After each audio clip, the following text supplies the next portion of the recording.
bergantunglah kepada Roh Kudus. Mengapa kita harus bergantung dengan Roh Kudus, saudaraku? Yang pertama, Roh Kudus membantu kita dalam kelemahan. Alkitab katakan dalam Roma 8 ayat 26 sampai 27. Demikian juga Roh membantu kita dalam kelemahan kita. Sebab kita tidak tahu bagaimana sebenarnya harus berdoa. Tetapi Roh sendiri berdoa untuk kita kepada Allah dengan apa?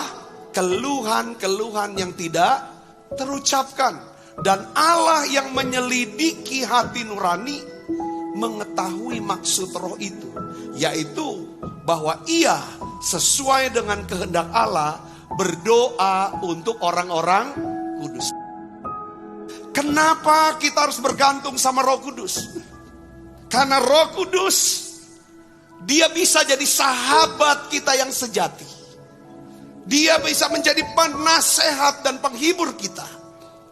Roh Kudus yang mulia itu dia akan berbicara.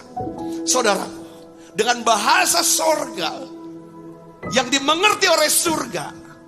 Dan Roh Kudus memastikan keluhan kita, jeritan hati kita, doa-doa kita, kebutuhan kita, Dia pastikan untuk didengar oleh Bapa, dijawab oleh Bapa.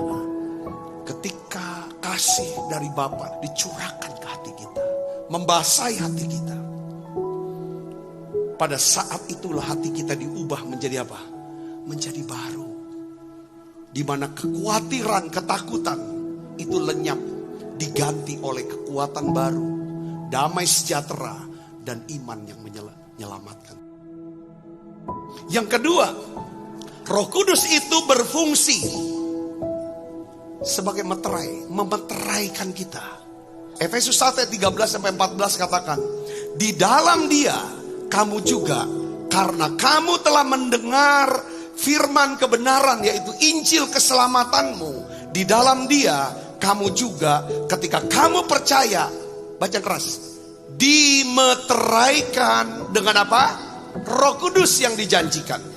Dan Roh Kudus itu adalah jaminan bagian kita sampai kita memperoleh seluruhnya, yaitu penebusan yang menjadikan kita milik Allah untuk memuji kemuliaannya. Jadi meterai itu untuk menyatakan kepemilikan. Apa arti Roh Kudus sebagai meterai? Meterai Roh Kudus itu sangat kuat. Dia nutup, mengikat. Saat saudara menerima Yesus sebagai Tuhan dan Juru Selamat secara pribadi, maka Allah memeteraikan keselamatan kita, memeteraikan iman kita, pengharapan kita, kasih kita kepada Yesus. Dengan Dia berikan siapa? Roh Kudus. Efesus 1:13 kata, di dalam Dia kamu juga, karena kamu telah mendengar firman kebenaran, yaitu Injil keselamatanmu. Di dalam Dia kamu juga ketika kamu percaya, dimeteraikan dengan apa? Roh Kudus yang dijanjikannya itu. Panggil Roh Kudus, percaya sama Roh Kudus. Orang yang percaya pada Roh Kudus, yang bergabung adalah orang yang percaya pada Yesus, sudah menerima Yesus sebagai Tuhan dan Juru Selamat secara pribadi. Dia mau menyembah Yesus, maka Roh Kudus jadi meterai. Roh Kudus akan menjadi penolong kita ketika kita lemah. Yang terakhir, yang ketiga, kenapa saudara harus bergantung dengan Roh Kudus? Roh Kudus berfungsi sebagai kemudi kapal jiwa kita. Memang Roh Kudus tidak kelihatan, tetapi perannya sangat kelihatan, sangat nyata. Roh Kudus sangat kita perlukan. Roh Kudus berfungsi sebagai apa? Kemudi kapal daripada jiwa kita. Roh Kuduslah yang membuat kita dapat tetap bertahan hidup di dalam kebenaran. kita tidak dapat melakukan perjalanan sendiri tanpa Tuhan. Yohanes 16 ke 13. Tetapi apabila Ia datang, yaitu Roh kebenaran, Ia akan memimpin kamu ke dalam apa? Seluruh kebenaran. Sebab Ia tidak akan berkata-kata dari dirinya sendiri, tetapi segala sesuatu yang didengarnya, itulah yang akan dikatakannya. Dan Ia akan memberitakan kepadamu apa? Hal-hal yang akan datang. Sepintar-pintarnya kita dalam hidup, tidak ada satupun di antara kita yang mengetahui apa yang akan terjadi di depan kita. Kita tidak ada yang tahu apa yang akan terjadi 1 jam ke depan, 1 tahun ke depan. Kita semua tidak ada yang tahu.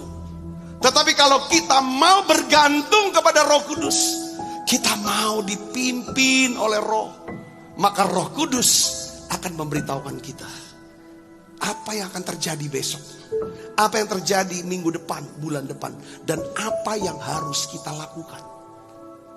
Setiap kekalahan selalu didahului oleh kebingungan, kekhawatiran, dan ketakutan.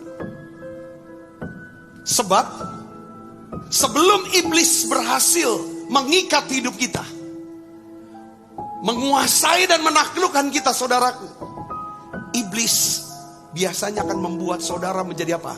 Bingung, khawatir, takut. Kalau kita bingung terus, khawatir terus, takut, itu kuasai. Iblis kuasai dia.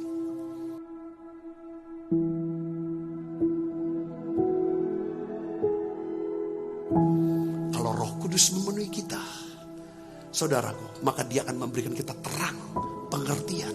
Dia akan ingatkan firman-firman apa yang pernah saudara dengar, yang saudara pernah pelajari. Tiba-tiba firman itu jadi hidup, jadi rema. Dan saudara bilang, yes, aku percaya Tuhan pasti tolong. Hanya dengan berkata, yes, aku percaya Tuhan pasti sembuhkan. Yes, aku percaya Tuhan pasti berkati aku. Tiba-tiba saudara, hal itu yang terjadi.